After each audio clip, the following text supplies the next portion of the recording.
Right. Me and Brother Kwame are up right now, and we want to welcome you. And what I'm going to do is I'm going to get off the screen. And first off, I want to give Brother Kwame a round of applause because the brother has been putting together these comedic New Year talks. He's been putting them together. He handpicked everybody that was on, and he did a great job. So what I'm going to do is I'm going to get out the way, and I'm going to let Brother Kwame go ahead and introduce our next speakers. Good evening, family. This is Brother Kwame. Now, this family, I came to know Nia through Elder Alona. How, you might ask? Well, many of you know Elder Alona and I are part of a Columbus study group, Meta-Nature study group. And Elder Alona would always go to the Ohio State Library to try to find a book we needed in order to do some translation, interpretation, etc. And Sister Nia was how did you? What was your role there, Sister Nia?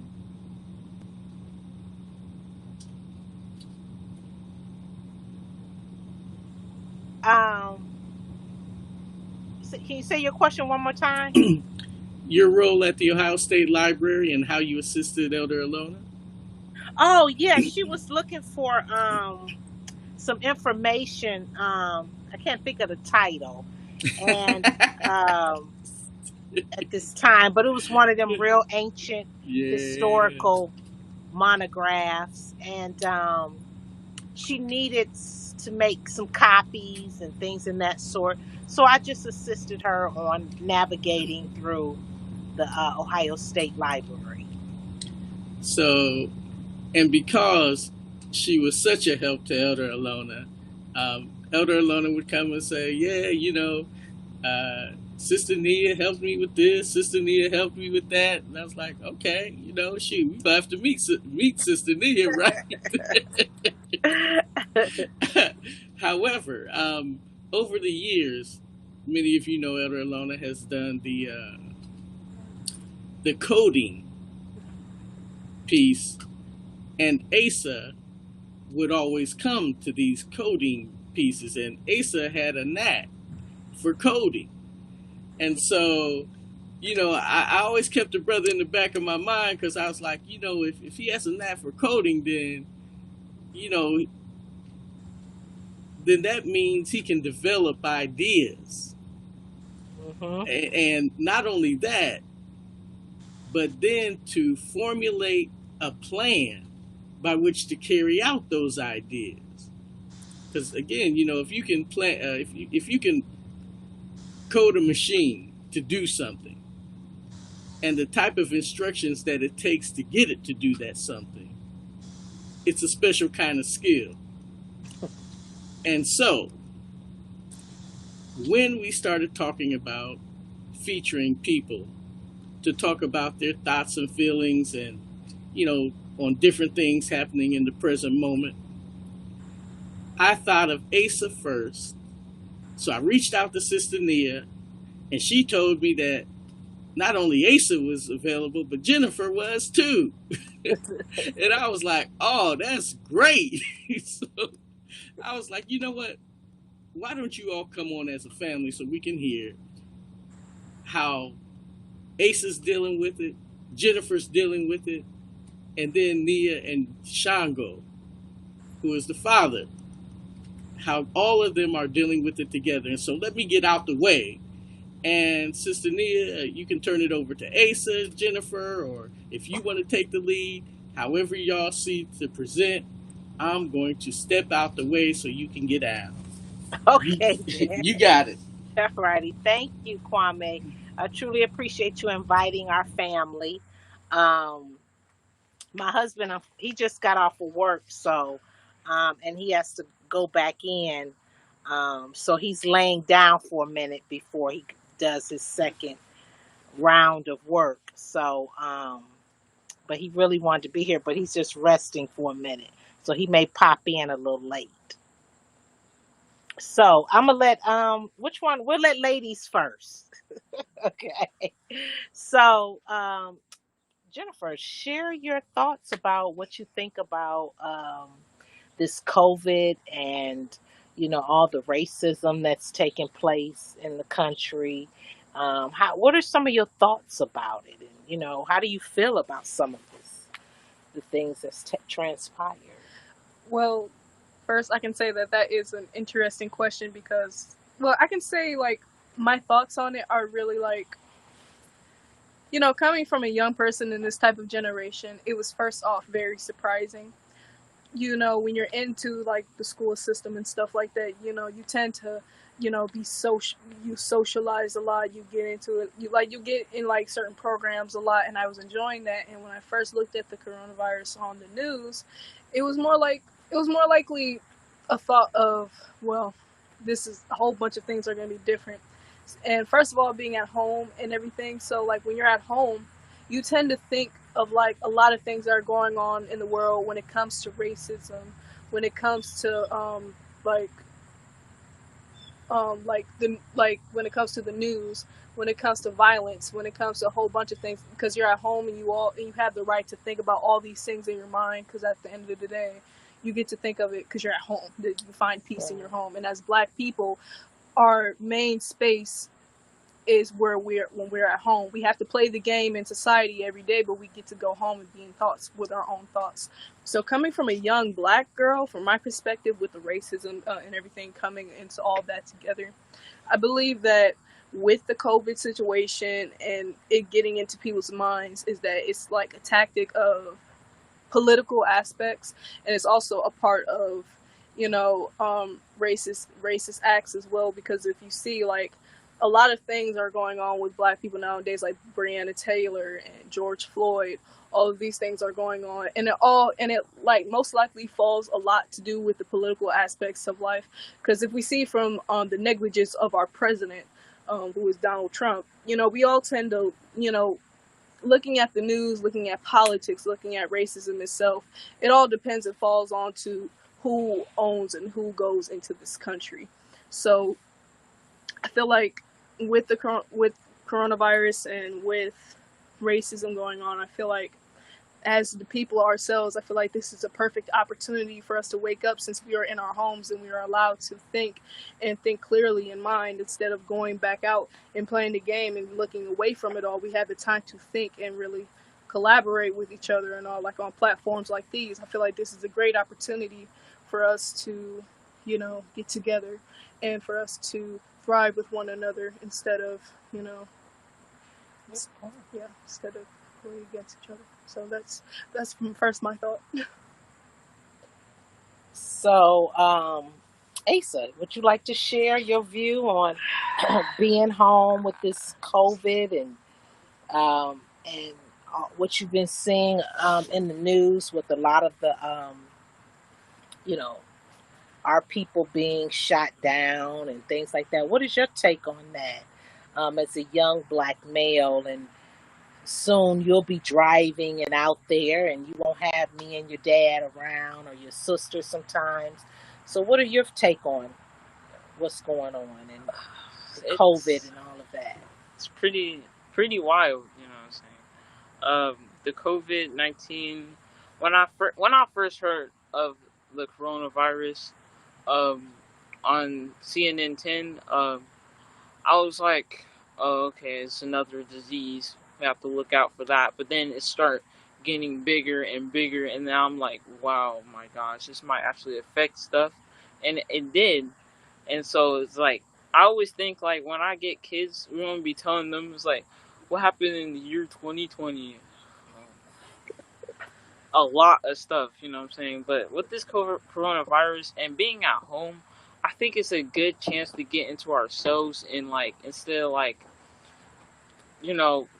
being out here at these jobs with these people, having differences, I think it's a good time to actually concentrate on ourselves and what we like to do, and like, have time for ourselves and work together at home, get to know each other more better, because being outside school and like these jobs with these other white people, you know what I'm saying, they can't relate to you, you know what I'm saying? So like you can talk with someone that's actually in your family and you get to know them better, and you know what I'm saying? So that's what I think about this quarantine. And with these police Do you feel, just to interrupt, do you feel as a young Black male being home and you having to deal with a lot of white female teachers, do you feel that you were able to better focus on your schoolwork being at home? Was it less stressful being at home? Um, through the COVID coming home, did you like that? How did you feel about it? I mean, it was kind of hard because, like, you would want to do stuff that you would usually do if this COVID-19 wasn't here. But it was kind of hard, not gonna lie. And it wasn't as fun as I was thinking the summer break was gonna be. You know what I'm saying? Because, like, I wanted to go to programs and, like, I was gonna ask my mom, like, can I do some robotic camps or something? But I couldn't do that because of the COVID-19. So it's been kind of hard doing with the coronavirus affecting all that and stuff. And yeah. But about these police officers, it's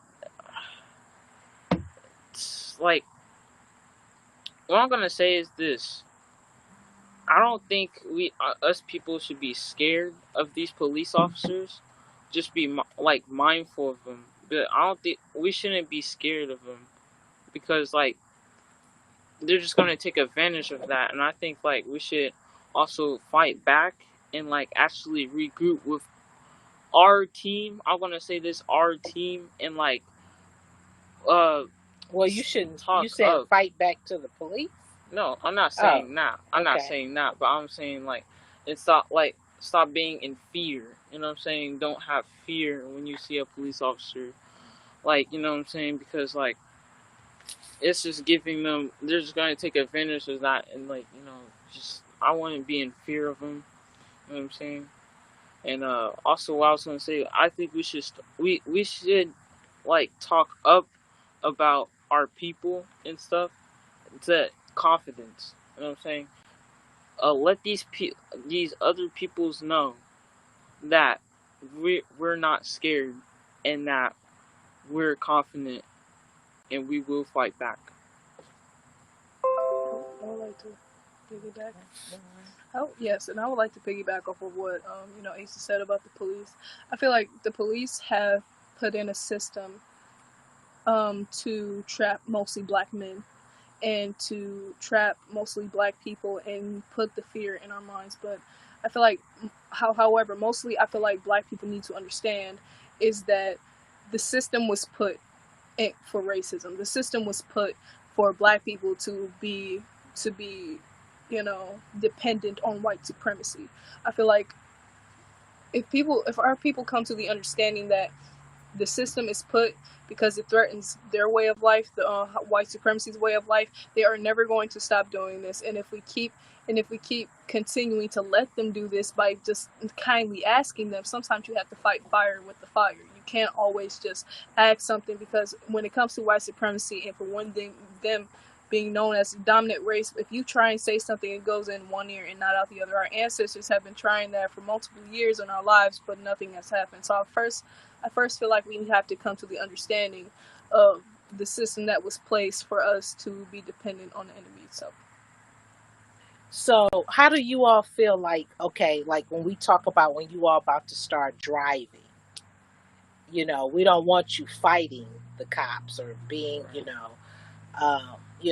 share how do you feel you should carry yourself when if a police officer was to stop you. You want to share it, Asa? Me being a black male, you know what I'm saying?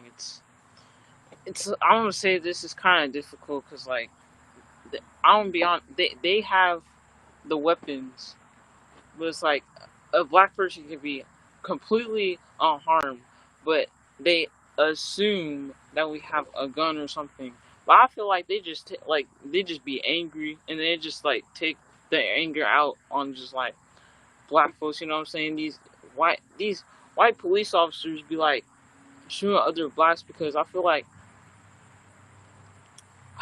But how would you neutralize the situation if you ran into a cop that was, had a chip on his shoulder? How should you respond? Should you respond with a chip on your shoulder too? no. So I'm what gonna should say you that. do? I was saying be respectful. You know what I'm saying? Don't talk don't talk say something like like don't what I'm trying to say is that like don't talk back and like have an attitude with it, because they will pull out the gun. They're looking for any excuse to Yeah, do any that. excuse or anything, because like, and then if they ask you for like anything, just say where it is, but keep your hands on that steering wheel and don't make any sudden moves, because they're just gonna find anything to pull out that gun. So yeah, that's my take on And then so in other words, get home safely, right? it. Right. And then you can handle things legally, right? If they mistreated you improperly. But get home safely. Don't, right? Put the ego to the side, because you want, you would somebody that's trigger happy, maybe, right? Okay. What's your take, Jen? Like if you got pulled over by a cop, or if you were jogging down the street like Ahmad was, how would you respond? Well, I can first say how, first of all, as a black person in general, I was taught as a little girl, as when if you are stopped by a police officer, you have to remain respectful and do the same things as what Asa has said. So, but also as a black female, I can say that you do have to maintain a certain level of tolerance. You have to remain a certain level of tolerance and deal with it legally later, because police officers do have a thing with sexually harassing or sexually molesting black females and getting away with it.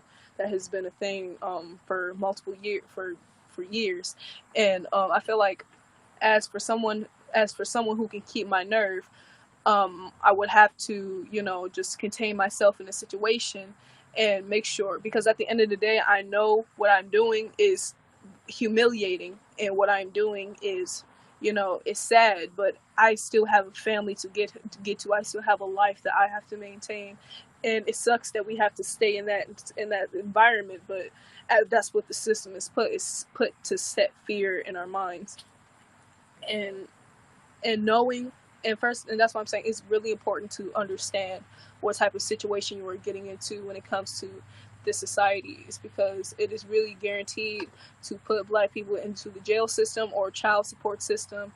All these things are made for us to have dysfunction. So what we have to do is we have to understand the problem in order to understand the solution. So my solution is to keep my nerve, unfortunately, but it's what I would have to do, and to get home safely. Safely. And then you can handle things differently.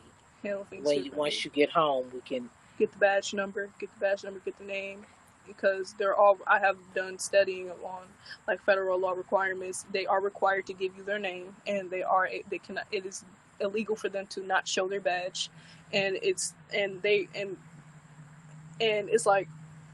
with black people it's a whole different thing, because with officers, when they are interrogating someone, they cannot, when the person is talking, when the person is angry, when they say aggressive things, the police officer is supposed to still do their job. I mean, there's a difference between physically reacting to the point where they have to forcibly handle them on how they need to do their job, or talking on how they need to do their job.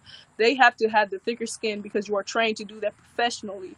Because when you're angry or when you're aggressive, you tend to not even think of your job, but that's not the case. They'll tend to use that on black people most often than they would choose to do on white people. That is why it's much more dangerous for us if we tend to get smart or talk back. I mean, there's no law saying that you should talk with the officer with respect, or he'll have every right to put his hands on you. So I feel like it's just every excuse. So without us even getting into those situations, we might as well just comply with what our parents have been teaching us, because it's all for the greater benefit of what we have to do to keep our lives. So what is you all's take on about the COVID and how they're saying that it affects the black people more? And what is you all's take on that, about this COVID affecting our community more? And how do you all feel about that in itself? With the COVID-19, what is your take on that? It started in China, and then President Donald Trump said it was the Chinese virus. Now they switched to it's black folks getting affected by the COVID. How do you all feel about that? What's your take on that? Go first.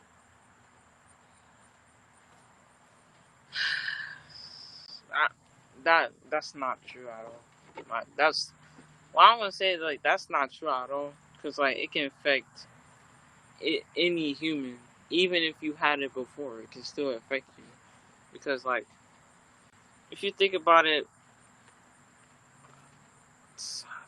I'll meditate on that for a second. Okay, you gotta meditate. Okay, That's heavy. so with that, with that question, it's very. So I can say this, in terms of it is the Chinese virus. I can say that So you think it came from China and all of that? Yes, it came from China.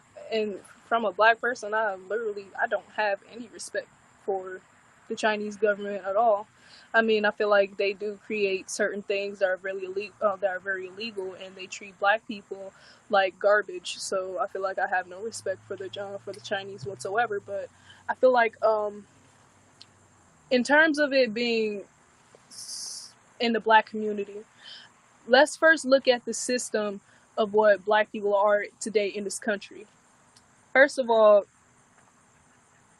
70% of black people in this country are either raised in the ghetto or in poor neighborhoods and poor stations. The difference between of how black people live and white people live are obviously very different.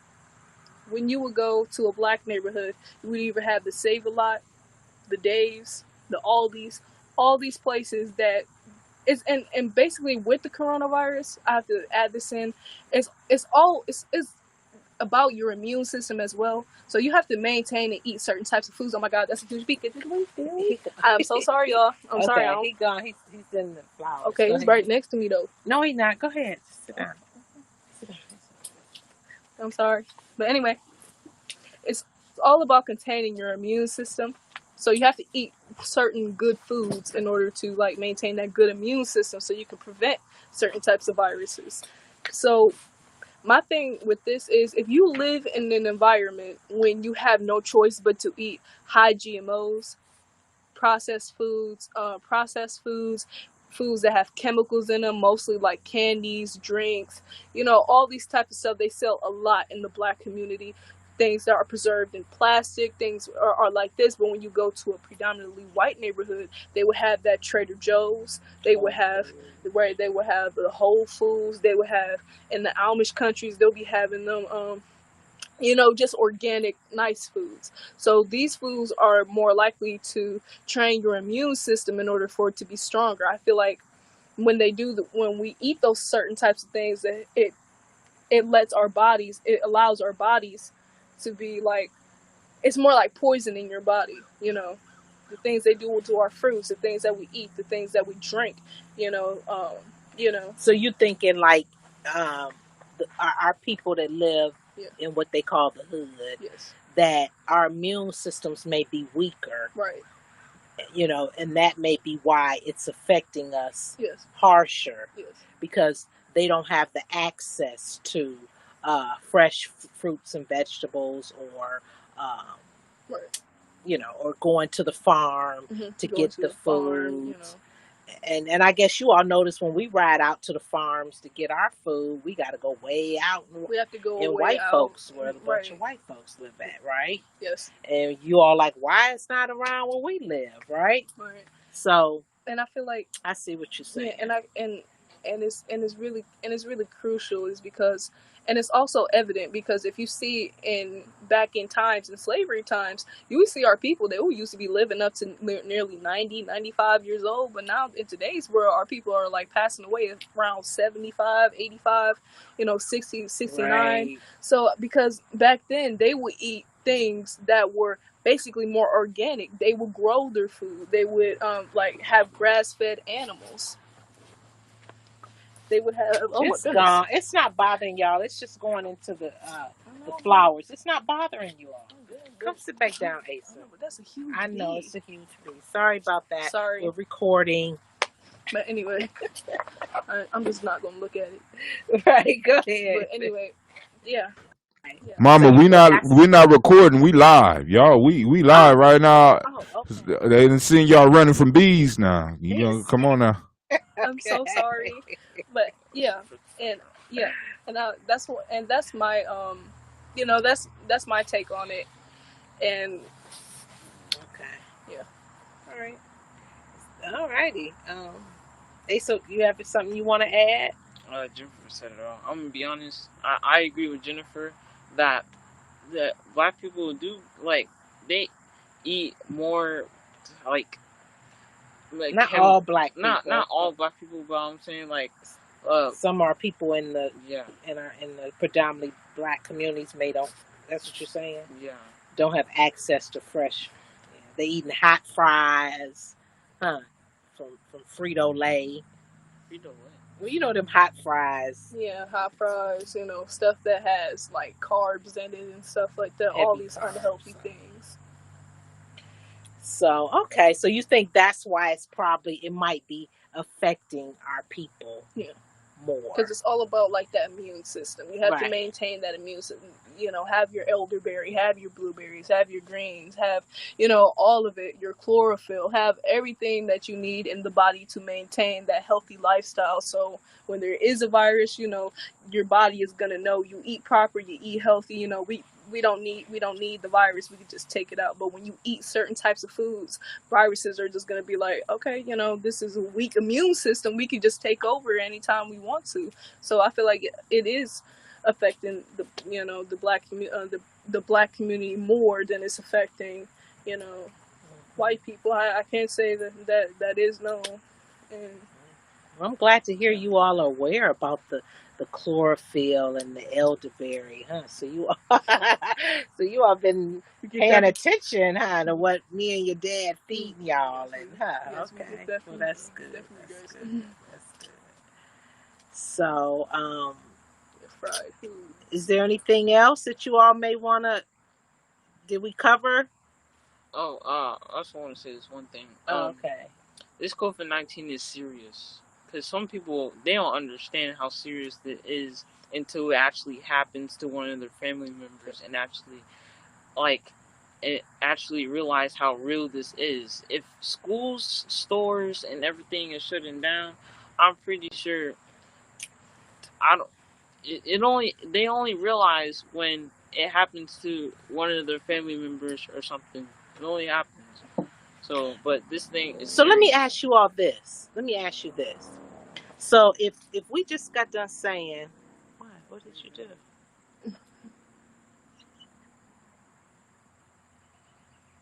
Can you all see us? What did you do? Yes, ma'am. Yeah. Okay, wait 1 second. We kind of I can't press it. Sorry about that. we can't see you all. Wait, hold on. Okay, let's just quit talking. Why did you even touch that? So I got it. Hold on. Okay, let me ask you all something too. Uh, Um, so you all know. Okay, so you all they can see us. So I don't know what took place. So they can still see us. So let's just keep talking. okay. So you all say that There we go. they shut down the schools and they did all this. Uh, they did all of this and things like that. Shut down the schools. OSU, has us working from home. Now, if you all saying that, uh, white people really don't care about us and all that stuff, why do you all think that now, they shut down everything? Like they care about us? Do you all think? What's your take on that? That um, you know, I feel I'm gonna you say understand what I'm trying to say? I see what you're saying, but like I think that like they shut down. I feel like it's also business because they don't want to get sued. I'm pretty sure if the coronavirus made their way into like let's say a restaurant and into their food, and that person got sick and eventually passed away, the other person's gonna sue them or like they're gonna go out of business because of their like food and people getting sick. I feel like it's also business manners too, like in those terms. But that's what I Okay. think too. Yeah, and I like to piggyback off what Asa said, business. So I feel like when they shut down everything, I feel like it's 100% relevant to the fact that white people do not care about black people at all in this country. Is because first of all they're opening back up the economy again, but I'm going to get to that. But first of all, most of a lot of black people in this country own small businesses. We all own small business, and when the economy shuts down, to a business that's not making enough funds to keep it from marketing to go belly up. When the economy shuts down, they can't be able to maintain that certain type of business. So you may have the Costco's that's open, the Trader Joe's that's open, but if you got like Ken's Wings, if you got like these other small businesses like that, they're going to be shut down. Is because they don't have a lot of money coming in. to maintain to maintain customers and whatnot. So I feel like when the economy shuts down, I feel like it is highly relevant to black owned businesses that don't make a lot of money, because you see a lot of the Arabians and the Chinese in our hair stores, selling us products, and they be wide open, but in other places, black owned businesses are being shut down, plus opening up the economy again. That's just a death sentence, And at the point, it wouldn't even matter if you open up the economy and open up back schools. What would be the purpose of getting the mask? Because if it's being breathed by more people that may they be asymptomatic with the coronavirus, there may probably be spores in the air. You don't know. So that's what I'm saying. I feel like it's way of a serious matter than what people think it is. And as black people, we have to really be careful. So that's my take on that. Okay. So, is there anything else you all like for us to collaborate on or speak on? Oh yeah. Can you hear me? We back up. I got some questions, man. Hey, first off, y'all did a magnificent job. Let's say that first. There's some serious learning and some serious thinking going on in this household, and I got my notebook because I got questions. First question. Miss Nia mentioned playing the game. She said that we got to all play the game. We get to go out into the world, and then we play the game, and then we come back home. From a young person's perspective, please explain as best you can what the game is and how you feel about this game. That was Jennifer, brother. Oh, Jennifer, my fault. Yeah. So Nia is the mom. Yes. Jennifer, okay, and we got Asa. All right, Miss Jennifer. Let me go and put the right name on here. But that, when you said that, I'm like, there's an old lady sitting up here talking.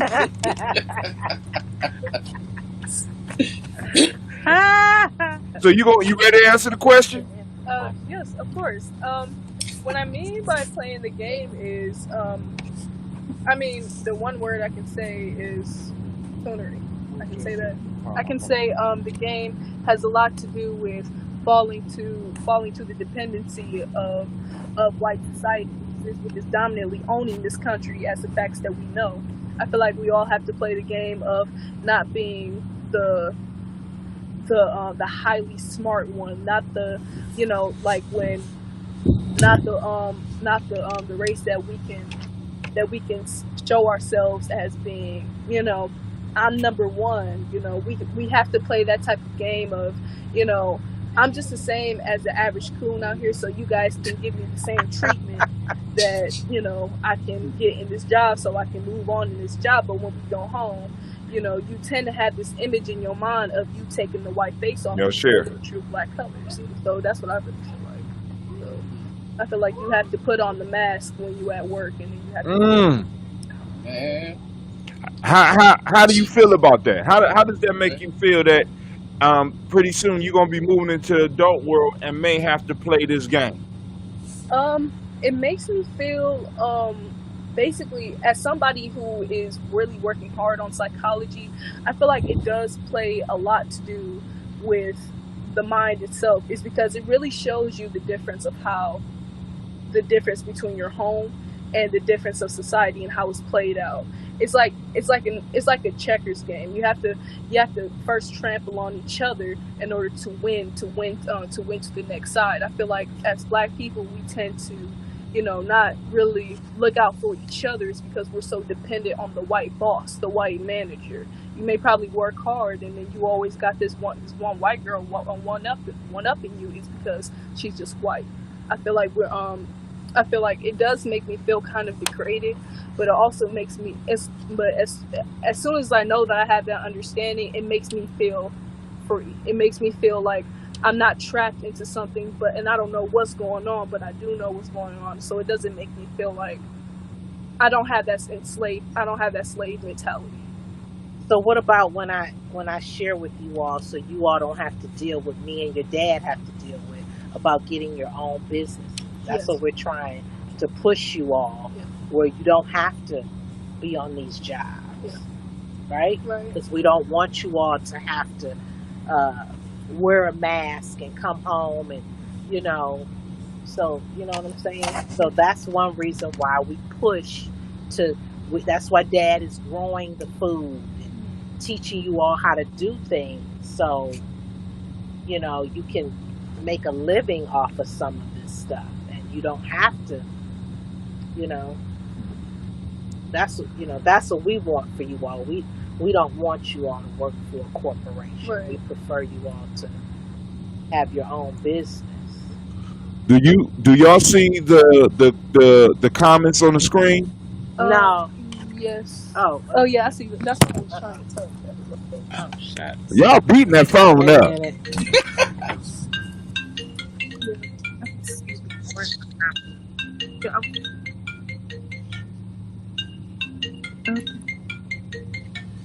Where? Is that it? Oh yeah. Do you think? Do you think our DNA has do you think our DNA has to do with us having covert with us having converted more than white people, or do you think it's the media? What? COVID. Oh, COVID. Oh, COVID. He messed up on it, but it's cool. You think our DNA has COVID more than white people? No, I don't believe it has something to do with our DNA. I feel like, as Black people, we have always had the dominant gene. We've always had the dominant trait. Ooh. I feel like it's just the way that we are treated and the way that we are getting our supplements is most likely linked to us having in our DNA. We are melanated people, and we are more open to having vegetables, nutrients, which is why we have the dominant trait. Which is why when you inbreed with a white person or an Asian person, the child will always end up being most dominant. I feel like our DNA My, has nothing to do with the virus itself. I just feel like it's just I wish I had my claps, girl. You cold with it. Right, right. And let me know when you start selling products because the community gonna have to support you, girl. Because I'm like, thank you. are you now? Here go another one. It's not a question, but he kind of put an answer and he kind of agreed with you. This is a science dude. This is one of my science friends. What do you say? It's a great question. Not likely it's related to DNA, since our DNA is 99.97% similar. More likely related to the economic con. Oh. Economic conditions. It don't You know, show the yeah, three no, dots. It don't show the rest of the statement. Oh, okay. Okay. Can you see but us? Yeah, we can see you. Okay. but that does bring up another thing, Asa and Jennifer. Hey, so I ain't forgot about you. I just want you to know, man. You don't be trying to slide out because I got some questions for you too. So yeah, that brings up that Yeah. now you mentioned several times about what we ingest through our mouths, but one of your areas of interest is psychology. So what about what we're taking in through the mind and all the things that we're taking in? Do you believe that? And to what degree does that weaken our immune systems? So basically, like lots of woke people in the Black community say that the universe is mental. I feel like that's why I'm very Woo! much into psychology. I feel like the way we perceive this reality and the way we are like spending money into this society, I feel like into a type of realm that we cannot control, that we are not in control of. And when you are not in control, and when you are fully dependent on that certain amount of control it has on you, you tend to mentally become dependent on what is given to you. I feel like, as somebody that is into psychology, my purpose is for people to be more awake and more confident into knowing that you can have that type of control inside yourself. But when you're in society playing the game all day, but you have the power and the self-confidence to maintain it within yourselves and within your spirit. That's what I choose. But now, And I'm but before okay. Go brother ahead. Asa, now you out here in Pickerington, and there ain't a lot of us out here. You know what I'm saying? And I recall being in a situation like that, and it was kind of stressful. How about you, bruh? What are you doing to hold up in those circumstances? I just stay strong. Honestly, I keep confident. You know what I'm saying? I just stay. So what are you eating? What are you taking in your head that helps you to maintain that strength you need to carry on? Can you say that again? So what are you taking in? What are you reading? What are you eating that helps you to maintain your strength?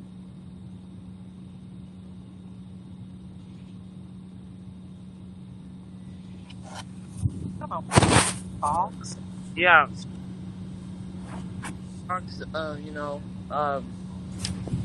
Just honestly, Show videos, Dr. Henry Clark, and just share all that. What we doing in the house. Yeah. yeah, we have talks. We relate. We just agree and stuff like that because like we have to communicate to survive out here, because if we don't do that, then how are we gonna survive? See what I'm saying? Yes, sir. Yes, sir. Well, share your view about you want okay, he comes from a black school, Mansion Day School, and he had more black friends and black girls he liked. So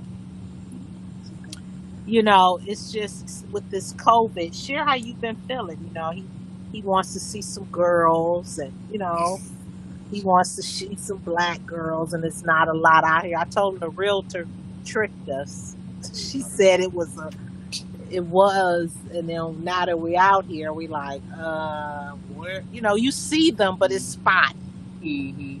So share what that's what he wanted to know. Kwame wants you to share. What are you doing? Yeah. What are you doing to keep your head right? You said that we talk, and what else do we do? Here, I'm gonna let you share. What we do, I think I explained it. You did? Okay. Wait, well, I mean, like, because we can relate. Because, like, we can relate, have talks, and, like, honestly, just spend time so we can get to agree and stuff. You share your feelings. You share your experiences. But somebody confident. Yeah, Yeah. I saw. Okay. Jennifer, you can ignore that question. That's somebody that's either don't know or is trying to. So I responded to him. Okay. I'm gonna talk about that at the end of the show. Okay. You done? Okay. Yeah. Go ahead, brother Hatem. All right. So somebody commented, and I just want to bring this up real quick. Gadget 200. How you feel on black crime? And I just wanted to let them know we feel about black on black crime the same way that white people feel about white on white crime, or Asians feel about Asian on Asian crime. But it seems funny to me that the only time we talk about this type of subject, one group having internal problems, internal problems, the only time we talk about it is when it comes to black on black. Right. So let's have the discussion about white on white crime. Let's look at the statistics. Let's pull up the statistics, and it's very similar. Let's look at the same statistics for Asian on Asian crime, and let's break it down. And let's have a real conversation. Gadget 200. Okay. Now I don't know if you just trolling or what, but if that's a legitimate question, I apologize. It's not the place for that right now. Word. Now I got a question for Asa. You ready? Yes, sir. You mentioned earlier, you said concentrate on ourselves. When in some of the stuff that you was talking about at the beginning. Can you kind of break down what you mean by that?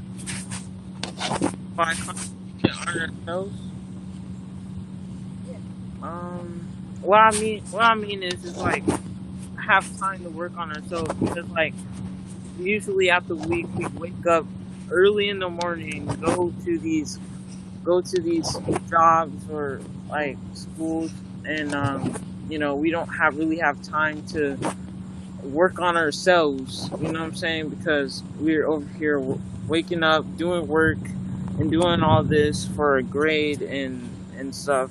Well, I think this is really good time to work on ourselves and actually understand our true inner self. Mm.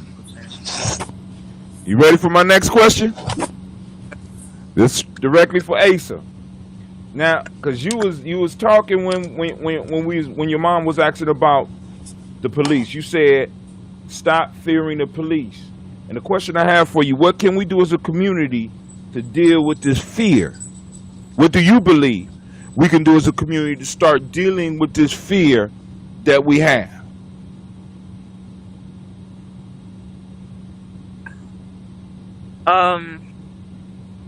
What can we can you say that one more time? I'm sorry. All right, because you remember when you was talking about we have a fear of the police because you and your sister broke down how there's a systematic piece going on with the police in our community, and you said that one of the things you was talking about was fearing the police. You said we have to stop fearing the police. What I'm asking you is to just think about it, and if you don't have an answer, it's cool. But the question is, what can we do in our community to get rid of this fear of the police? Probably talk up like for ourselves. I'm not saying like I'm gonna say this, fight back, but I'm not saying fight against the no, but I'm like stand up and not like because they advance that. That's Now, if you don't have an answer, it's cool. I'm just No. we're just exploring. Well, this is where the conversation. Well, in other words, Asa, turn to sister and say, "Sister, tell them what you told her before," because Jennifer broke it down. Let me tell you, when the Black Panthers, one of the things that the Black Panthers did out in L.A. was they knew the law. Let me repeat, they knew the law. And now, Jennifer, if you would please repeat what you told them about knowing the law and how that is applied to securing ourselves. Okay, I can say one of the laws that were placed for us for securing ourselves is Second Amendment. I feel like you do have the right to bear arms and to protect yourself. I feel like you do have to fight fire with fire. I do believe that when the Black Panther organization was bombing back doing what they needed to do, the white folks was kind of scared with O.J. Simpson. They were scared out of their minds. I feel like when Black people are in attendance to defending themselves as in knowing the greater message, we not playing no more, leave us alone. I feel like you have every right to defend yourself, because at the end of the day, Martin Luther King, peaceful protesting, whole bunch of peaceful protesting, and it's still getting us to the same thing. Black people are getting more killed. The black race is getting killed more than any other race in the face of America. I feel like we do have the right to defend ourselves with fire, on fire with fire, because there's no point if someone has an intention of putting a gun to your head. You can't convince them to not kill you by just talking. You have to make sure, you have to fight fire with fire. So what are some of the things you do when an officer comes up to you? What are critical pieces of information you need to know about that officer Critical. before you leave that encounter? Well, the first thing I would first have to do is come up with a strategic way in order how to like maintain my safety. I'm gonna have to know that police officers are known and have a great history of having ill intentions with black people.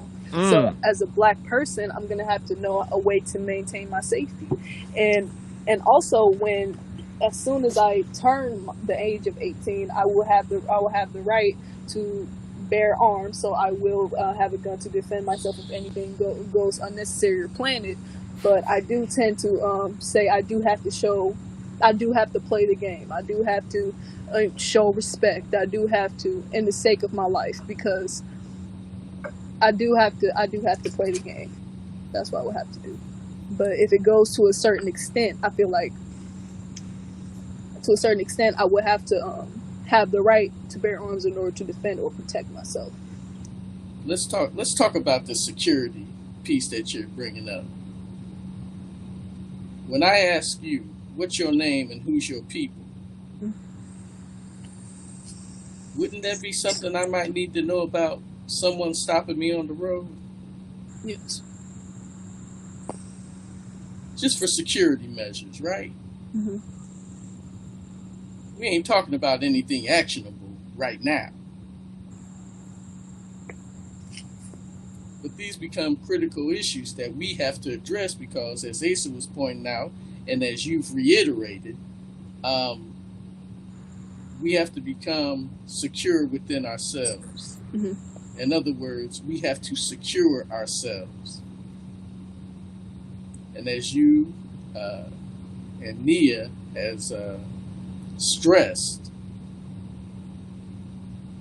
maintaining one's safety to get home to one's family is primary. And then we'll talk about what steps need to be taken. Excuse me. Brother Hatem? I got a few more questions, but I mean, because in a sense they answered them all in a marvelous conversation. We're going on an hour, fam. Y'all got a little bit more time in y'all? What's going on? Well, I mean, we're good.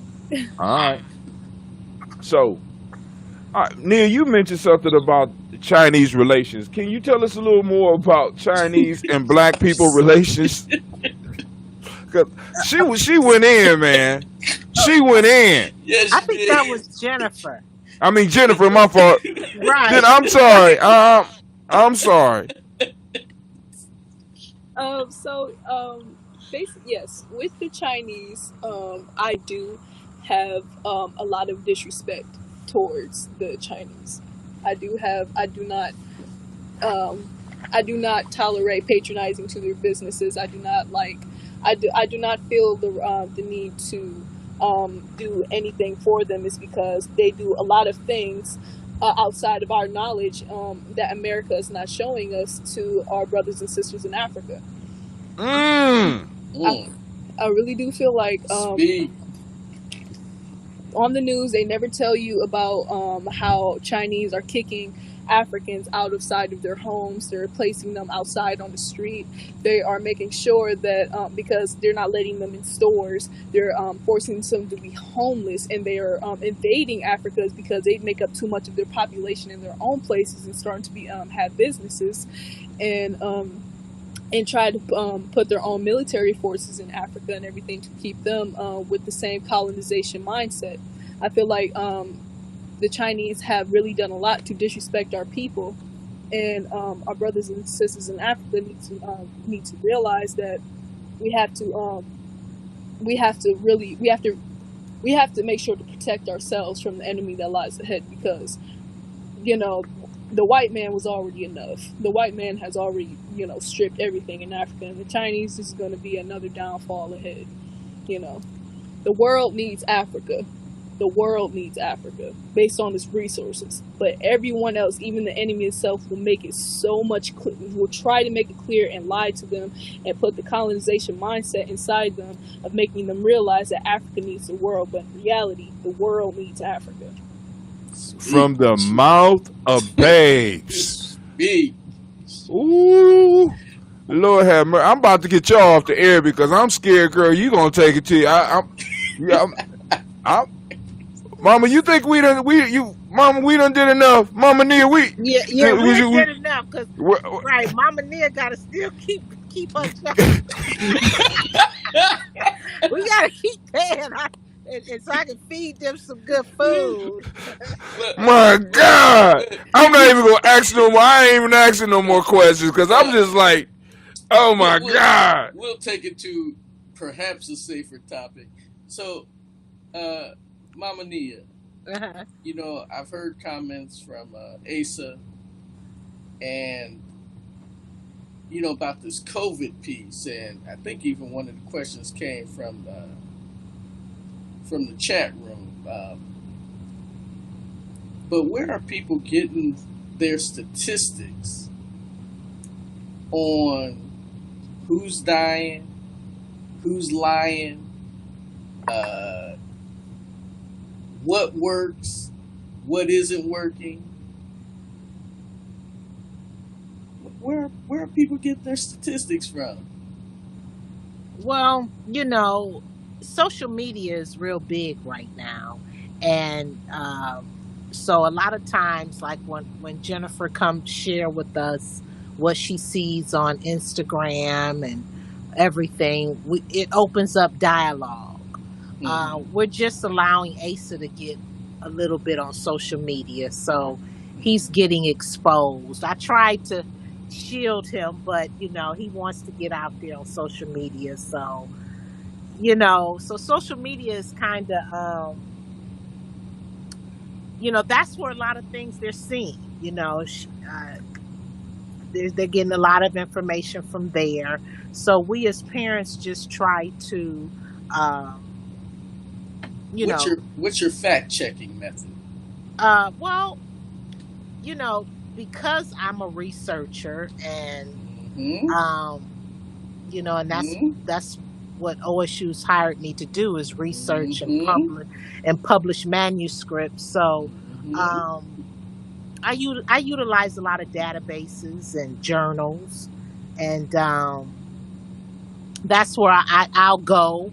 And then sometimes, you know, because you have to look at who's writing things, and from their perspective might be limited.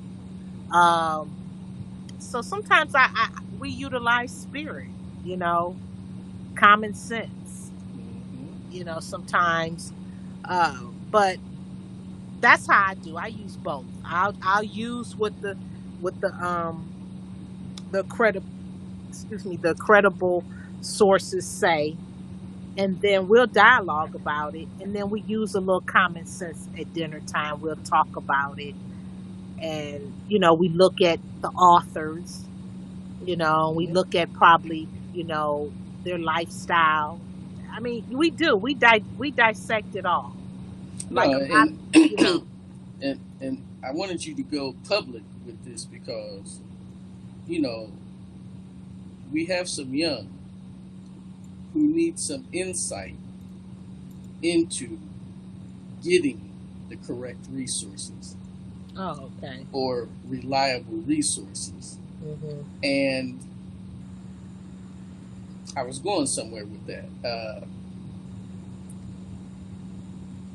Particularly surrounding, you know, the COVID-19 discussion. The issue that we come up against when speaking with one another is, of course, I mean, you know the history in terms of the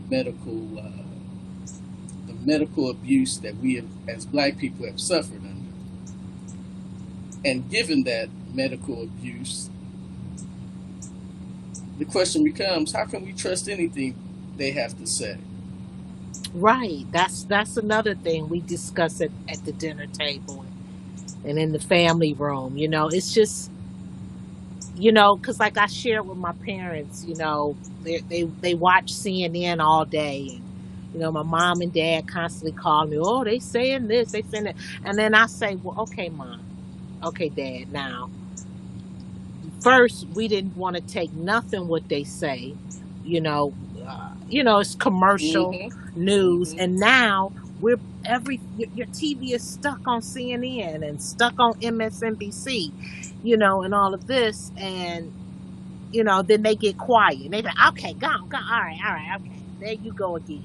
And I'm just like, no, I'm just saying that at first, before this, even they was even like, they be lying. Oh, they be just exact. Oh, they be put. I mean, I listen to what they say, and then now it's like everything is like gold in what they say. I mean, that's the that's the that's the gospel now. CNN and MSNBC and Dr. Fauci and all of that. Well, and then now it's like, oh, well, he's an whatever, virologist, whatever. Epidemiologist. Yeah, right. So y'all running for the beat. So, But that's what it is. It's just, I don't know. I think sometimes we just got to go back to spirit and use a little common sense,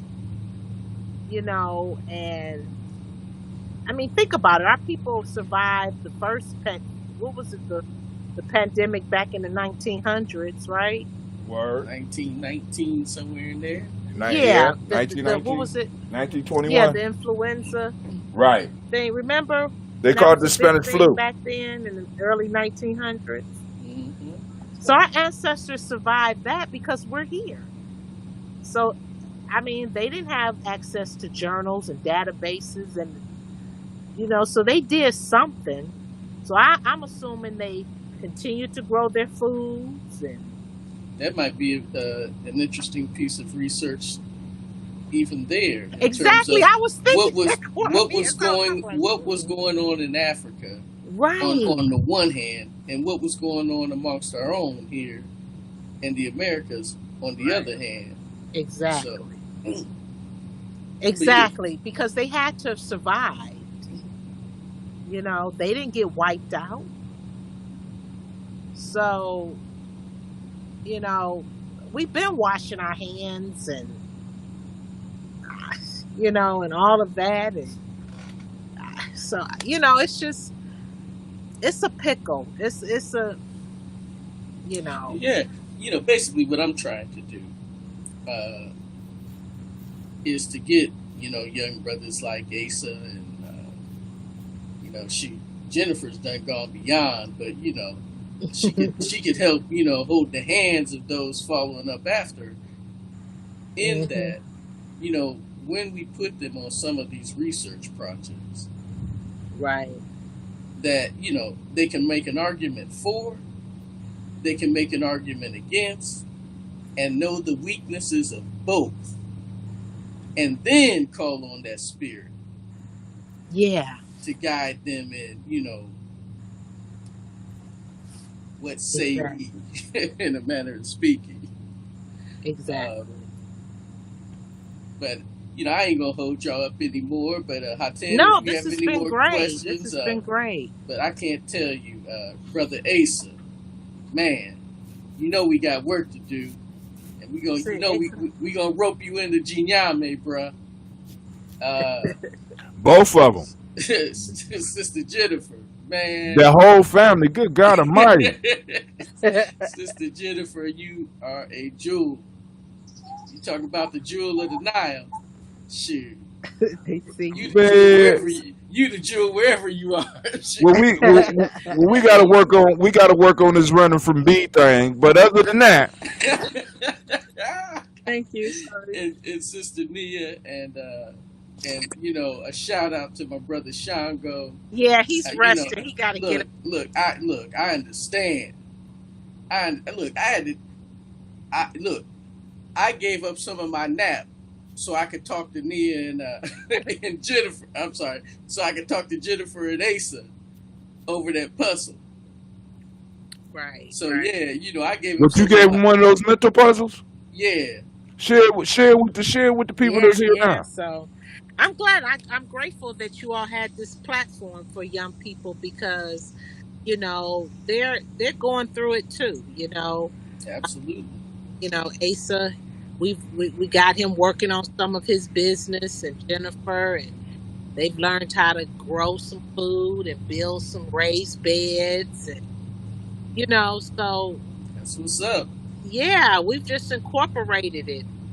You know, that- but it's been tough. I know they want to see it. Now, Brother Hatim wants one of y'all to read one of them puzzles that that I gave to you. Brother Hatim, it's coming up in I think this month's newsletter. Okay. I can't be Well, sure. Oh, we, okay, great. Yeah, you had their brain working this afternoon. I was we like, come gon' on, y'all gotta figure this out. we're gonna change So, the newsletter is going to but I be is appreciate y'all, allowing this to hear from them, because I'm sure when the school year start, and even though they're online, I don't think it's going to be a platform for them to really be honest with, because you're dealing with white fragility, Man. you know what I'm saying. So, yes we do. Goodness. So can y'all hear me? Yes. Go All ahead. right. So no, we I'm just want saying I appreciate you talking to. This is really good to hear from young black youth, their views on what's going on. That's going to be history. This is historical. exactly. So I think it was great for them. I see their, they hear it from me and their dad. We have talks, but it's good to hear that other adults and elders are. Right. In other words, they got other family out here. Yeah, they got other family out For here. real. Can you hear Hatim, Sister Nia? check one, check No, two. I can't hear him. Okay. Okay. All right. I Now hear you, brother. here we go. They Here we can. go. Check it out. So I think this might be a regular part of our show now. I think Kwame done found his niche. Cause cause he has been for the last 5 days he has brought nothing but fire. Oh, that's Um, good. so I'm gonna talk with Brother Kwame after we get off, and cause I'm just like wow, I'm amazed by the show and stuff like this, and we continue if he's willing to do something like this, we continue doing this and come back around to Asa and Jennifer again, to the whole family again, because I'm really people are interested in what the young people are thinking, what they got to say. Um, but I want to thank everybody that took the time to tune in, and if you catch it in the rerun, you know what I'm saying. That's beautiful too.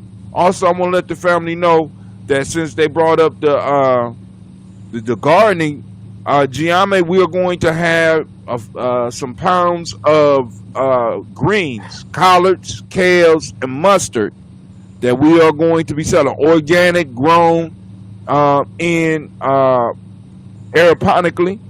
So you ain't got to really worry about all the dirt and stuff like that, and because we got that stuff going on. But When are it, they available? it should be. I should be knowing something tomorrow. Oh, okay. Please let us know. Yes, ma'am. I'll let Kwame know and all that. And family, remember, you stick with Gye-Nyame Journey because I'm trying to tell y'all we're going to another level. Last but not least, I want to give the family the opportunity to say some closing words before we get up out of here. Okay. Y'all want to say some closing words? What's your closing words you want to say to the Stay, other young people? stay safe. Make sure to always wash your hands, and yeah. Stay safe. With all love, Ashe to both. For everyone who appreciated, who appreciated what we had to say, and I love to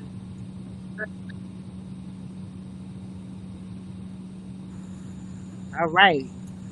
Well, thank you all so much. And again, give Brother Shango my love and our love. And, we really appreciate what he's doing, what you're doing, Sister Nia. And Asa and Jennifer, stay black, stay beautiful. Okay, thank you. One love. One love.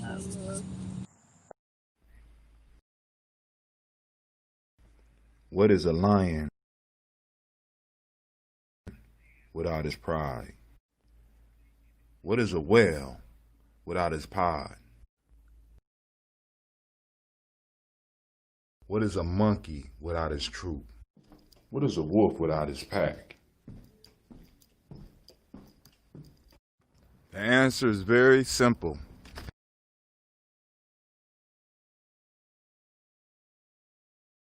They are the same thing that a human being is without a tribe.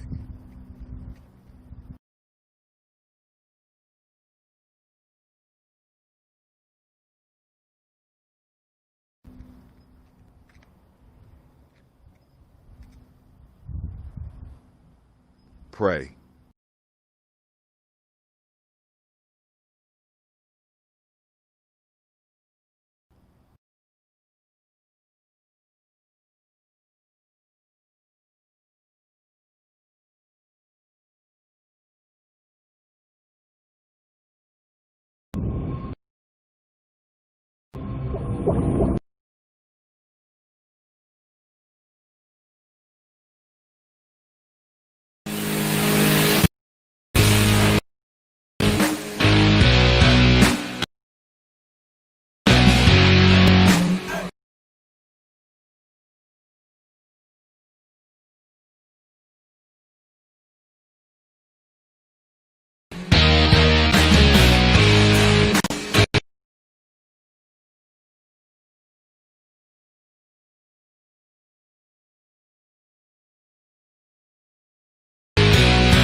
The most important goddesses were black, not just for the African now, in the civilization of the Greek. The Greek was so profoundly affected by the Africans that the goddess of chastity was a black woman, Artemis. The goddess of wisdom was a black woman, Minerva. The goddess of beauty was a black woman, Diana. And many of their great mythological figures which were critical to the vision of history, the history of the Greeks in the Odyssey, the woman who draws, who has the power to draw Odysseus and all his crew into her, is Circe, who is represented as a black woman with African features on the Greek vases. The woman who helps Jason win the Golden Fleece is a black woman, Medea.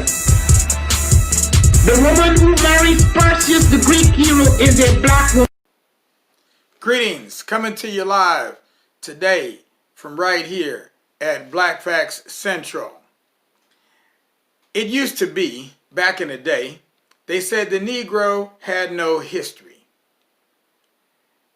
Today we're black, and it's still hard for people to admit that fact. But the truth, let the truth be told, because our story is old. I'm here today to present to you a brand new ode on Black history. This is an ode to Black history because it shouldn't be a mystery. There once was a man they called Negro who had 10 fingers and toes. He even had a mouth, 2 ears, and a nose. But somehow that wasn't enough. If you asked anyone where he was from, he had no story to tell. Everything about him was a mystery, you see. But the man always knew that these things were not true. He had no way to prove it until one day he decided to write it down. Because until then, he had been told many times his words were sublime, but without being written on paper, they were worth no more than vapor. So all day he would walk around town with a frown, but once he decided to go ahead and write it down, the frown began to leave, because he even started to believe that he had a history worth writing down. He read and he wrote everything that he spoke, then read some more of his untold lore. Now he had a history with beauty and fire. He had somewhere he'd been and a story to tell. As he walked down the street, people noticed him now because his back was not arched and he stood straight and tall. But that is not all, for our history continues to grow and develop. Our history continues to be written right now by you and by me. And as you will see, I have right before me some Black history, little known facts in Pan-African history. What you see right here, we're giving away today as a premium gift. In order to get this gift, all you have to do is send us $75 and we will send you this collectible book of Pan-African facts. You see many people here on the front. It's questionable as to whether they're black or they're white. When you get the book, you'll know, because inside there's a key that lets you know who's who and what's what, as you see. But even more than that, there's information on the back. Yes, there's more facts. Right here on the back, you have not just one, but many black presidents. I'll leave it up to you to see if you know which ones are who and who is which one. And then when you go all the way inside, there's even more, especially for you. There's all kinds of artwork done by a man named Malay, who's here to still help us have a good day with all kinds of facts and information, not only about Africans from the USA, but from all over the world. And the information was all painstakingly researched by the one, the only, J.A. Rogers. This book you see as a premium gift, you can get it today. All you have to do is send us something because we need some pay. But you cannot find it anywhere else. You won't find it online because it just ain't that, it's not that kind of find. You're going to have to get it right through the tube, so don't be a boob. Get it now through the tube. If you get it right now, if you go ahead and make that $75 donation right now, we'll even throw in a pack of our cards to go along with it. Because we're trying to remove the mystery from our history. And you've got this one here. Oh, it's just jam-packed. There's even a page in here about one of my old professors, Felis Shawande. There he goes right there. Boom. Felis Shawande taught right here at Kent State University back in the 70s and the 80s. Oh yes, this is a book you all need to have. You all need to have. But if you can't afford that $75 donation, go ahead and make a $50 donation. We'll still throw in a pack of the cards. You get 8 in a pack. The series is 16. And we'll throw in a button along with a refrigerator magnet of the founders of Black History Month. Because Black History Month started right here at Kent State University. It didn't start at Howard. It didn't start at Spelman or Atlanta University. No, it started right here in Kent, Ohio. Last but not least, if you can't afford that, just go ahead and send us a good $10 donation. We'll still throw in the button and the refrigerator magnet, and you can still participate by supporting your local curriculum maker, because that's what we're doing. We're over here making curriculum designed to educate children about Black history, Pan-African history, Negro history, call it what you will. It's the history of us. And it's going to require more than a bus for us to get this. Because we've been bused from here, we've been bused over there, and we still don't know who we are. It's 2019. J.E. Rogers started researching our history way back in 1915. So we're talking over 100 years, and we still are shedding tears over learning about ourselves. Isn't it about time that we learn who we are for real? Kwanzaa season is coming up, but you can get this for Christmas if you put in your donation today. I'll drop it in the mail before the post office closes. It closes in just an hour and a half. Do it while you can. I'm posting this up. Give thanks. Have a good day. Namaste.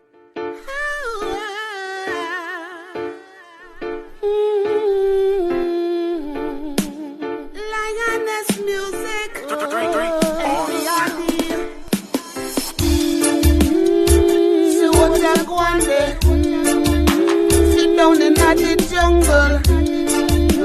Some people them a run way, and some a rumble and a shout. Fire burn. I open my eyes to no blood a run. See, but the blood a run in a different fashion. Them say that some virus did a take over Jalan. Put the whole of Jaja people in a mental condition. So my people cry. Say them can't take the pressure, no matter how them try. You took the wrong pill and you can't see clearly, no. All the wicked, them a cloak and a dagger. All a Jaja pick me. So what I go on there? Sit down in the jungle. Some people them a run way, and some a rumble and a shout. Fire burn. So what I go on there? Sit down in the jungle. Some people them a run way, and some a rumble and a shout. Fire burn. A war is at hand, it's against my people. And it's not the first time. See, this is a sequel. The revolution has been televised, now open your eyes. Put on your Gye-Nyame boots, lace them up, get ready for this ride. So no, my people, don't you cry. Like you can't take the pressure, or you don't know the Most High. Like you done took the wrong pill and you not see clearly. Oh, how the wicked them a cloak and a dagger. All a Jaja picnic.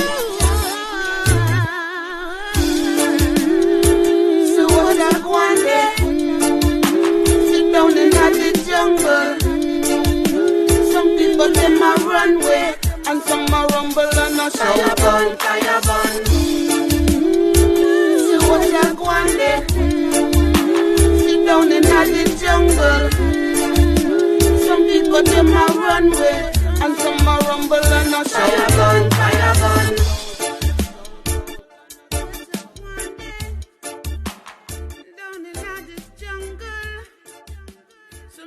Them I run where, watch them just a rumble in a bite. So who are Ghana? All right. I'm Chuma Lamova from the Conscious Mind Study Group. I also represent the CPAC, Cincinnati Pan-African Coalition, as well as the Cincinnati Citywide Kwanzaa Committee. We are here at Root Season Oil, and we want to definitely thank them for hosting us and allowing us to share time, space, and energy here at this fine establishment. Today, I have another great sister from the Warrior class here in Cincinnati. Got Sister Sierra. What's going on, sister?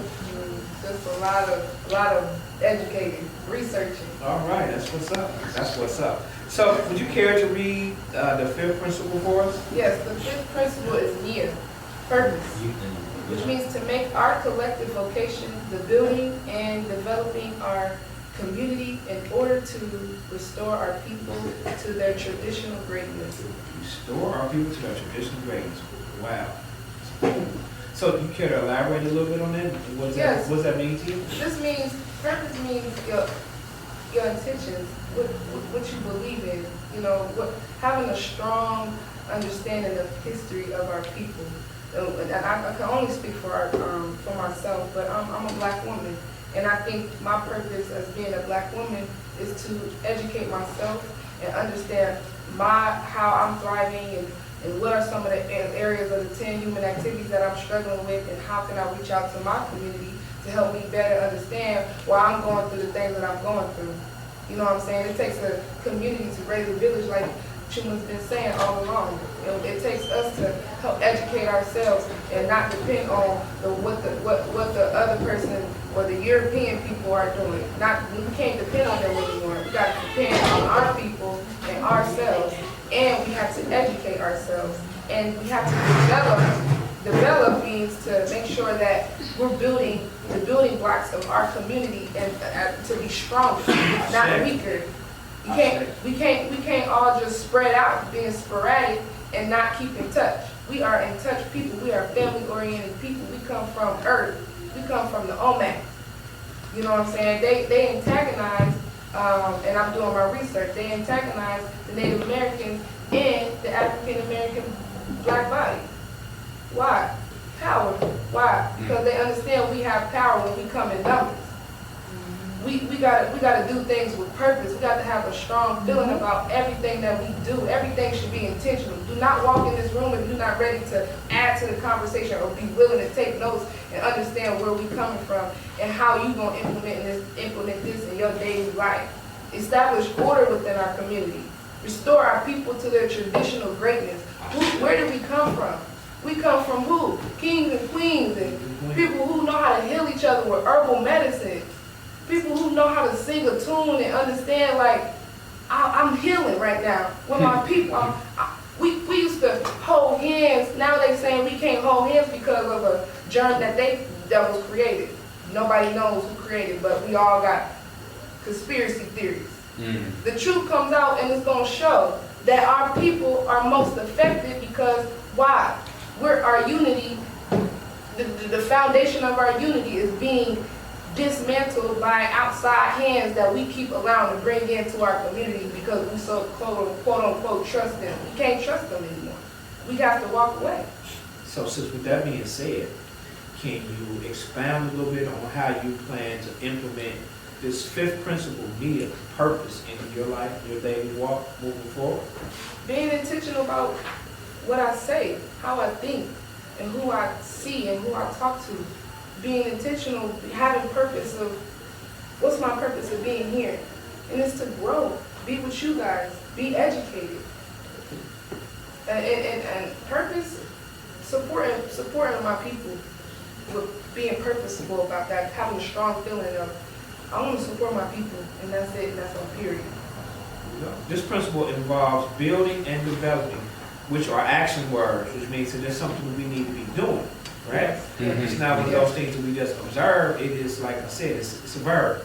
So in building and developing, we have to do that, as the sister said, with mindfulness, with positive intentions, and collectively as well. I think as long as we seek to maintain the same purpose, then we win. Right? Okay. Take it personally. Okay. We gotta attack. We gotta take it personally. Definitely. This is not a dress rehearsal. This is the real thing. This is implementing action with the knowledge that we know. You're right. You know, it just warms my heart to see young people such as yourself and the young people that are gathered here with us. So knowledgeable, so willing, and so just setting themselves up in a position to embrace these principles. So it's just warms my heart, right? Again, I want to say Asante Sana, because you could be anywhere sharing time, space, and energy, but you chose to be here with us, and I cannot thank you enough, Asante Sana. Thank you, guys. Peace. My name is Brother Hatim. I'd like to welcome you to the Self-Mastery Moment on this Gye-Nyame journey. You can check me out on my blog at gye-nyame.blogspot.com. Now, what I want to do today is talk to you first about why I'm here. I'm here because I'm a self-mastery coach. I want to make sure that everybody understands what it means to be a self-mastery coach and what self-mastery is. Self-mastery is a process of learning to control yourself. Now, first I need to define self for you before I get into the story I have for you today. The self can be defined as those absolute, complete, and perfect qualities of a being that are not dependent on external circumstances. So what I'm saying is that you are perfect. You are absolute. You are complete. So what that means is that there's something else going on that limits us. And the things that we need to master in the self-mastery process are those things. Number one being that personality. Number two, the ego. Number three, the emotions. We got to learn how to master these and use these for what we need. So the stories that I bring you during these self-mastery moments will be stories and lessons to help you accomplish that. So the first story I'm going to tell you is a little bit about me. Because in self-mastery, we have to make sure that everybody understands that we all have similar struggles. We all have problems. We all have a history. And we need to learn that history. So, here we go. Now, this is a story about myself. When I was younger, I was crazy about martial arts. I love Bruce Lee. I love Bruce Lee because Bruce Lee taught about going beyond your limits. So I always look for a martial arts class. And in looking for this martial arts class, I didn't have no money. And my mama didn't have no money. So, of course, I had to find a free class. So in order to be part of this class, one of the things that you had to do was you had to pass, in a sense, the initiation. You had to pass, be in the class for a while, and when the master recognized you, he would let you in. So I stayed there 1 month, 2 months, 3 months. I can't remember exactly how long before I became a member of the class. This was when I was about 12 or 13 years old. Well, anyway, the master one day recognized me, and he told me to come meet him after class. So I went to meet him after class. As we started talking, he started letting me know that he was going to set me in the class, and I was so excited, man. It's just like, this is a dream come true. I'm actually going to be a martial arts student. And his brother, as he was breaking it down to me, he looked at me, just like I'm looking at you right now in the camera. And he said these simple words to me. He said, I know you. You don't remember me, do you? And I started thinking. I sat back and I looked at him. And I didn't want my master to know, my new teacher to know that I didn't know what he was talking about. No, I didn't remember him. But in my mind, immediately I went to all the negative things that I had done in my life, and I started wondering, was he one of the individuals that I have offended in my life? Was he the person was he the father of the child bike that I stole? You know what I'm saying? Was he the sheriff that tried to arrest us one day and I bit him in his hand so me and my little friends could get away? Was he somebody who owned a window that I had broke? Was he a substitute teacher that I was disrespectful in class with? I didn't know where I knew this man from, but I knew I wanted to be in this class, and I didn't want my past to affect that. And as he looked at me and he seen the confusion in my eyes, he said, I know you. You don't remember me, do you? So I finally had to fess up, and I said, no, I don't remember you. He said, don't worry about it. One day, you'll remember, and just think about it. So I started this class, and this man invested time in me. He taught me about myself. He taught me about my limits. He taught me how to push past my limits. This man invested time in me and taught me how to be a man through martial arts. He showed me where my weaknesses was and showed me how to work through those weaknesses and get those weaknesses to start working for me. He trained me, he pushed me. Every day that I went to practice, he pushed me to my limits. He invested his time in me. And as time went on, about 2 years, I started playing football, and I really got into football, and I really got into school, and at that time I really started getting into girls, so I eventually start not having the time to spend with my master. So time and people and places being the way they were, I went my way, he went his way.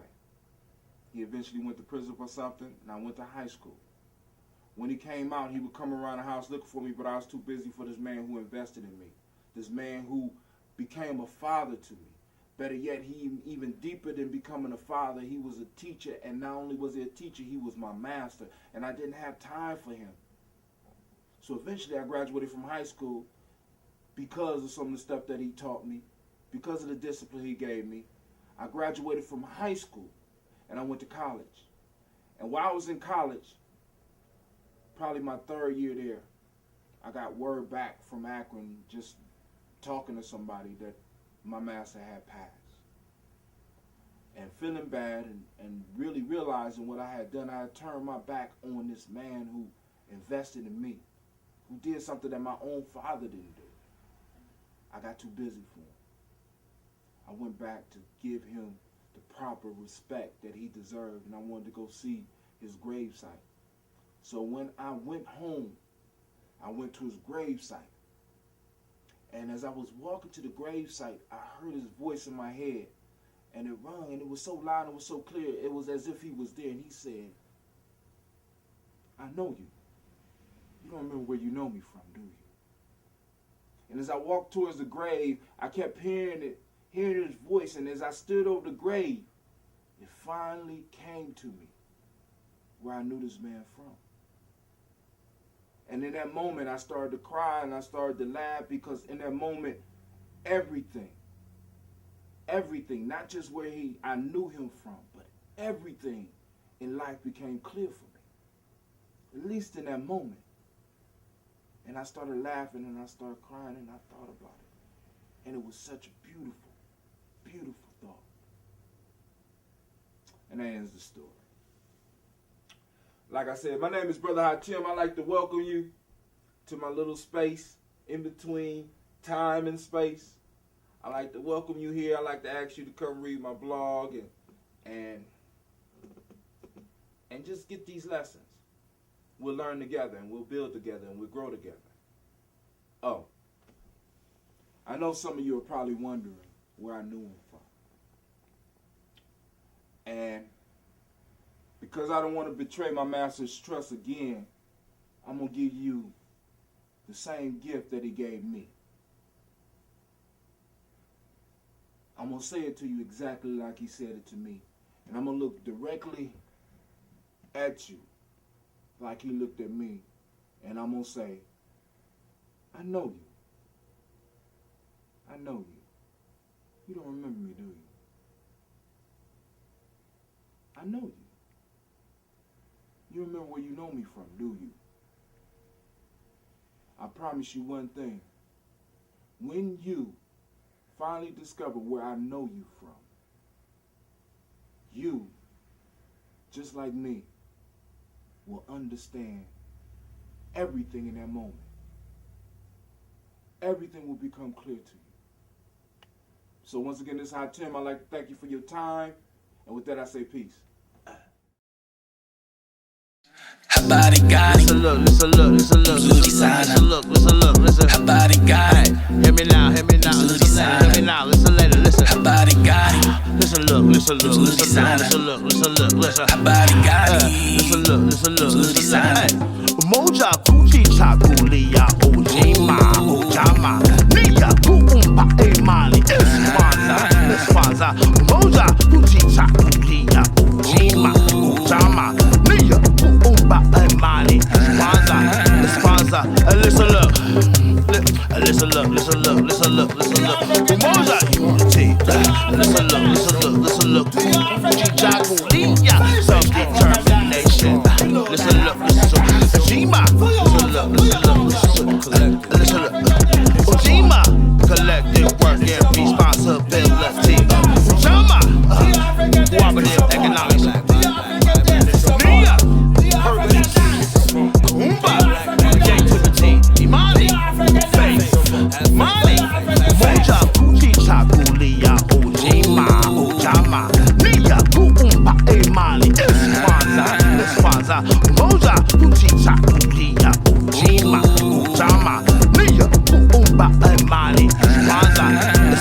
Kwanzaa. Listen, look.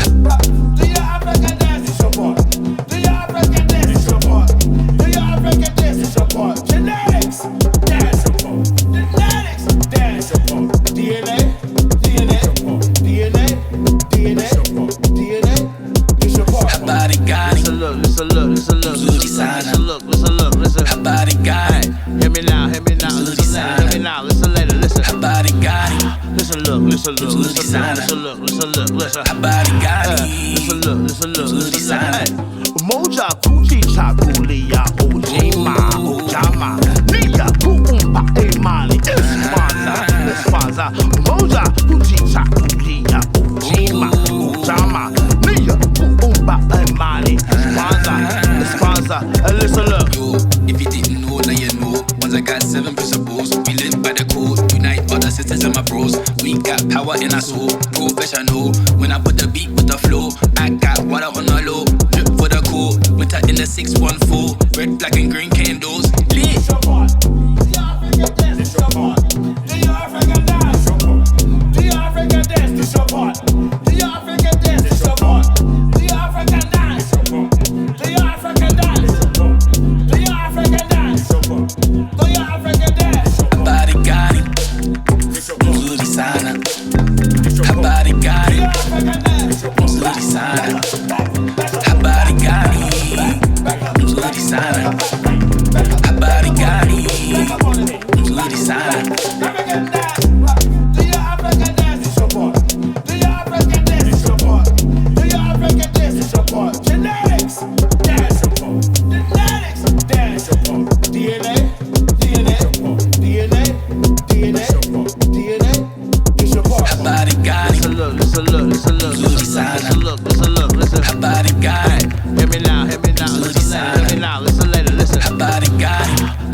Moja Kuchi Chakulia Ojima Ojama Nia Kuumpa Emali Kwanzaa Moja Kuchi Chakulia Ojima Ojama Nia Kuumpa Emali Kwanzaa Listen, look.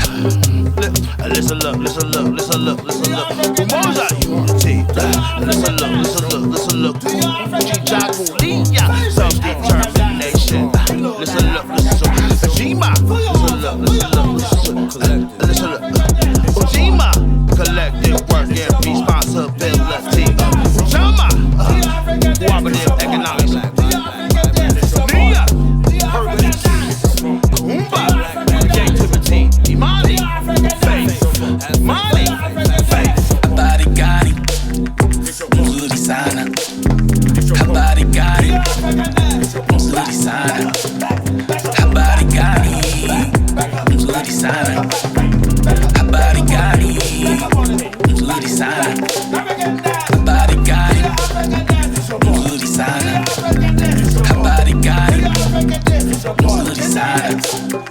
Her body got it. Mzuri sana. Her body got it. Mzuri sana. It's your part.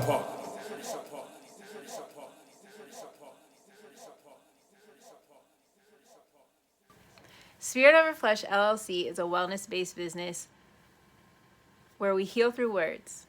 I'm Tiandra. I'm the founding servant leader. It is a Black-owned, woman-owned business that was founded in Ohio, but that can serve the world. Through virtual sessions, either by phone or video conference, we have a conversation. We always start with a 15-minute consult where we just make sure that I learn a little bit about you, you learn some about me, and then we schedule some time to be intentional about your wellness journey. During the time, it's about education and empowerment. You are your own best doctor from within. So I'm literally someone who is just intentional in the space and drawing questions out of you to get you further on your wellness journey. Sessions are typically starting at $80, but if you mention Kwanzaa 2020, we're going to go ahead and take 20% off. It's about getting you well so that we can be well, right? Kuji Chagalia and Ujima, collective responsibility. So grateful for the opportunity to support you in your wellness journey. If you're interested, go to my website, spiritoverfleshllc.com. There's a button that says Let's Connect. Fill out the form, and I'll get right back to you. Again, that's spiritoverfleshllc.com. I look forward to supporting you in your wellness journey and healing through words.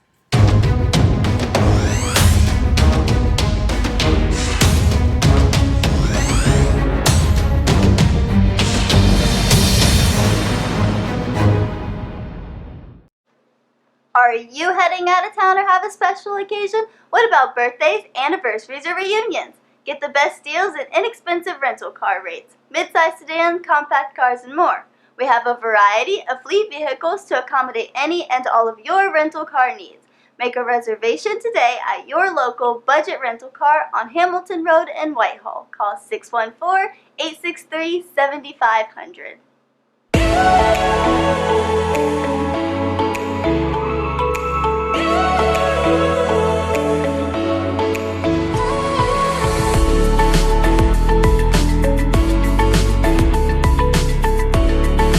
Happy Kwanzaa. I'm Carla, and my sister Karen and I own Two Natural Sisters. We've been in business for 5 years, and we sell a line of natural bath, body, and candle products.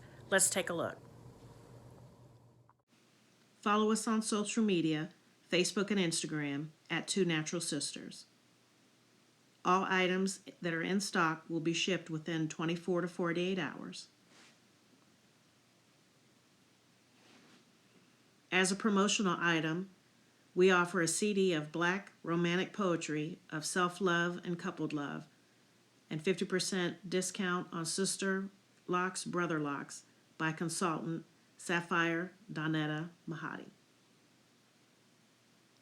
If you have any questions, you can reach us at customercare@twonaturalsisters.com. Enjoy and happy Kwanzaa.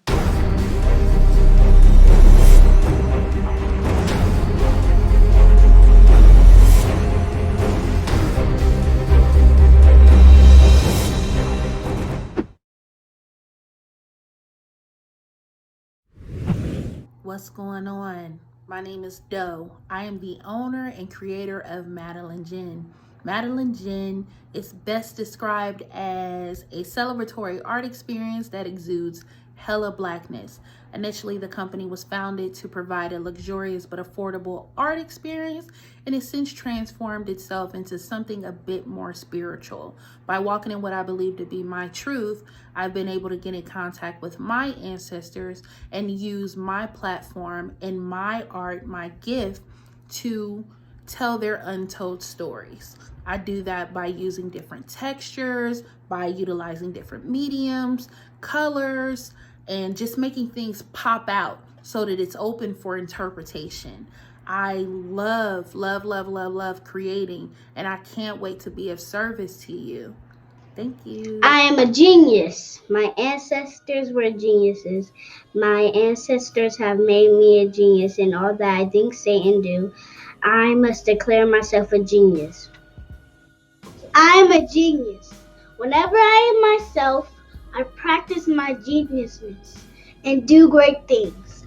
All my thoughts, choices, and deeds must express my geniusness. I am a genius. My decisions must always be in the best interest of myself, my family, my people, and my God. Only then will I and everyone I know that I am a genius. I am a genius. At all times, my geniusness must reflect my culture. My geniusness must serve my God.